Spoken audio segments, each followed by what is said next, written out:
안녕하세요. 얼바인 오늘의 교회 생명의 삶 개관스쿨에 함께 하시는 여러분 환영하고 축복합니다.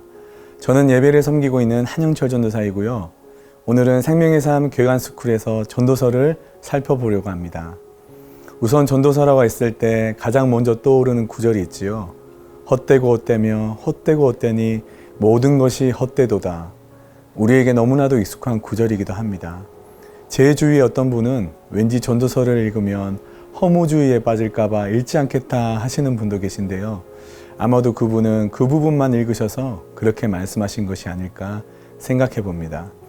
그 말씀을 통해 하나님과 동행하는 삶, 그리고 하나님 없이 살아가는 삶이 얼마나 큰 차이가 있는지를 우리에게 가르쳐 주고 있습니다.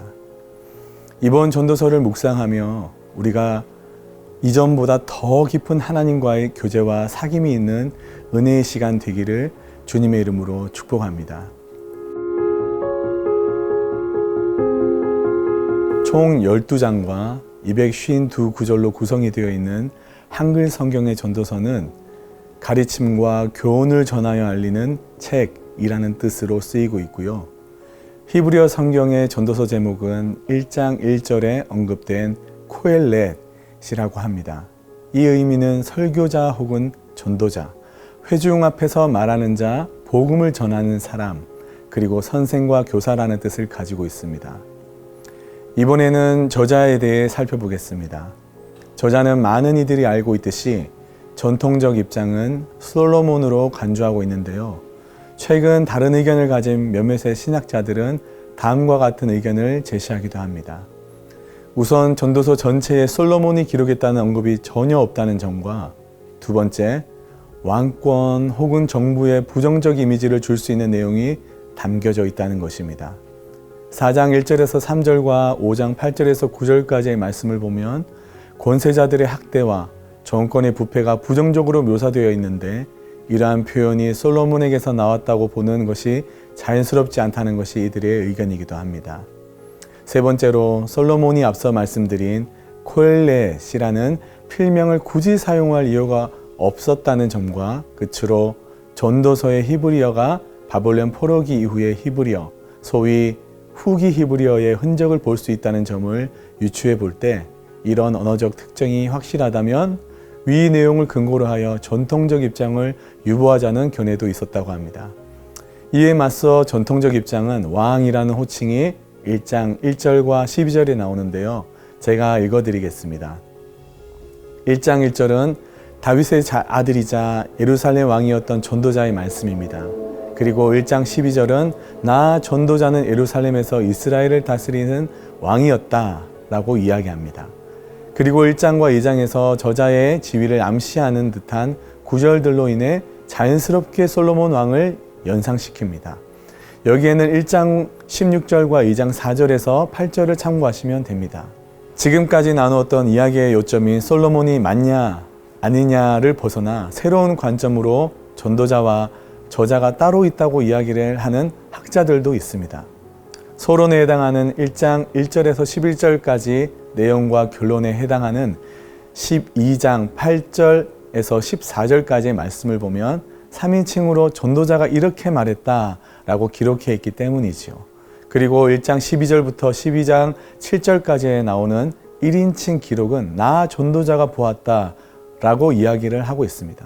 다양한 관점과 해석으로 인해 많은 이야기들은 있으나 결론적으로는 저자가 따로 있는 한 사람이든 간에 전도자를 통해 나타내시고자 하시는 하나님의 뜻에 초점을 맞추고 말씀을 바라보십시오.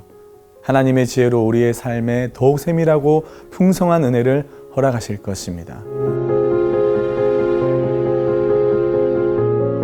전도서 전체에 대한 깔끔한 문학적 구조를 제시하기란 결코 쉽지가 않습니다.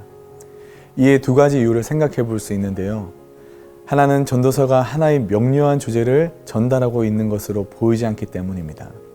다시 말해서 전도서가 잠언만큼이나 간결한 경고들을 포함하고 있지는 않지만, 그렇다고 내러티브처럼 단일한 주제를 전달하고 있지도 않다는 것이지요.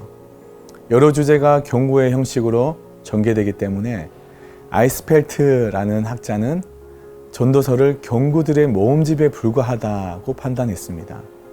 그럼에도 전도서는 문학적 통일성을 가지고 있습니다. 1장 2절과 12장 8절에 동일하게 나타난 헛되고 헛되며 모든 것이 헛되다는 내용을 무작위적으로 기록된 것이 아님을 뒷받침해주고 있다는 것입니다. 또 마지막 구절인 12장 13절에서 14절까지는 전도서의 궁극적인 목적으로 전도서 전체에 대한 해석학적 방향을 제시하기도 합니다. 따라서 전도서를 단순히 무작위적인 자문의 모음집으로 볼 수는 없을 것이고요. 통일성 있는 문학적 구조를 가진 책으로 보아야 한다는 것입니다. 코엘렛은 오랜 세월 다양한 경험과 사색을 통해 깨닫게 된 지혜를 자신의 1차 독자들과 현대 독자들에게 전달하는데요. 그 목적은 크게 두 가지로 정리할 수가 있습니다. 첫 번째 목적은 독자들이 하나님의 주권과 섭리를 인정하면서 자신에게 주어진 삶을 기쁘게 누릴 수 있도록 촉구하는 데 있습니다. 이 누림은 삶을 그저 아무렇게 살아가도 좋다는 방종의 삶을 의미하는 것이 아니라 양극단에 치우친 삶을 피하는 중용의 삶을 의미하고 있습니다. 두 번째로 전도서는 자본서와 같이 하나님을 경외하고 그의 명령들을 준행하도록 하는데 궁극적 목적이 있습니다. 전도서를 모두 기록한 코엘렛은 마지막에 다음과 같이 기록하고 있습니다. 일의 결국을 다 들었으니 하나님을 경외하고 그의 명령들을 지킬지어다. 이것이 모든 사람의 본분이니라. 하나님은 모든 행위와 모든 은밀한 일을 선악간에 심판하시리라. 12장 13절부터 14절의 말씀이지요. 세상을 두려워하고 염려했던 자리에서 일어나 하나님을 경외함으로 그의 명령을 준행하는 삶이 되시기를 바랍니다.